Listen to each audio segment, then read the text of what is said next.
In The Afterlife, a Memoir, 2007, American writer Donald Antrim delves into his tumultuous relationship with his manipulative, mentally ill, and alcoholic mother. The book, which received critical acclaim, was awarded the 2007 Ambassador Book Award for Biography and named a New York Times Book Review Editor's Choice. Antrim, recognized as one of the New Yorker's best writers under 40 in 1999, is celebrated for his exploration of anxiety and troubling themes. A best-selling and influential author, he has also taught prose fiction at New York University and the MFA program at Columbia University. Antrim began writing The Afterlife in 2000, shortly after the death of his mother, Louanne Self.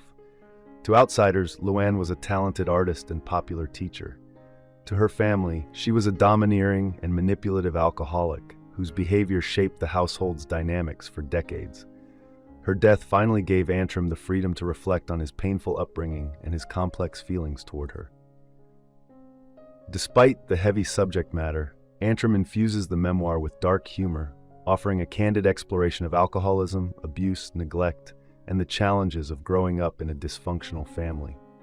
The memoir begins with Louanne's death on a sunny August morning in 2000 in Black Mountain, North Carolina.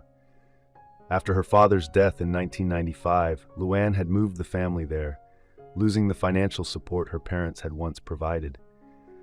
Louanne had sobered up before her parents' passing but died at 65, leaving Antrim with a lifetime of unresolved emotions.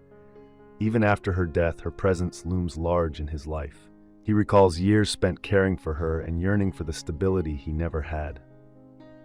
In the wake of Louanne's death, Antrim embarks on an unusual quest: the search for a new mattress.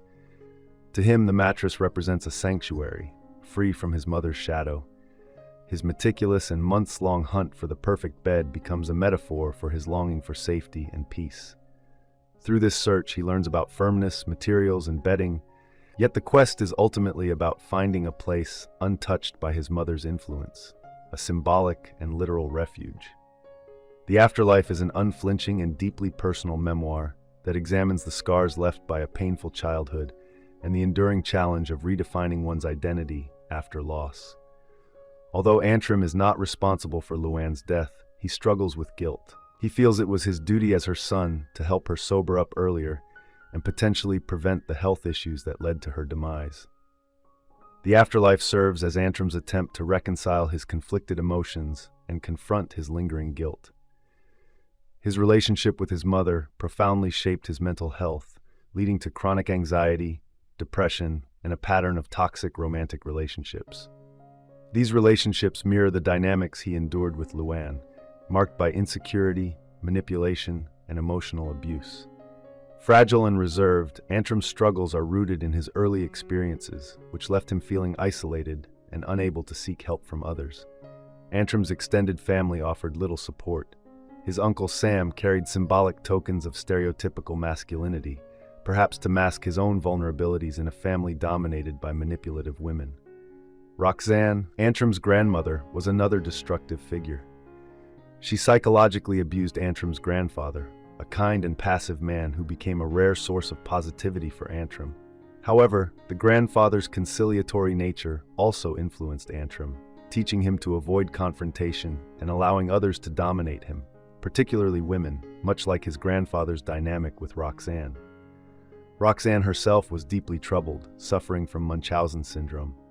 She often fabricated illnesses for Louanne to attract attention, fostering in her daughter a craving for validation and a tendency toward manipulation. Louanne carried these behaviors into her own life, sabotaging relationships with friends, family, and romantic partners. She taught Antrim that relationships were transactional, only valuable if they offered personal gain.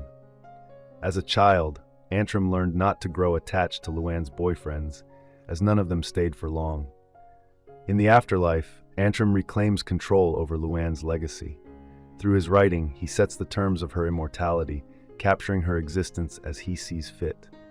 The memoir becomes a way to confront and conquer Louanne, breaking free from the psychological chains she left behind. By the book's conclusion, there is a sense of catharsis. Antrim begins to emerge from her shadow, reclaiming his identity and redefining his relationship with the past. I hope you enjoyed this video. Leave a like if you did, and be sure to subscribe. Thank you.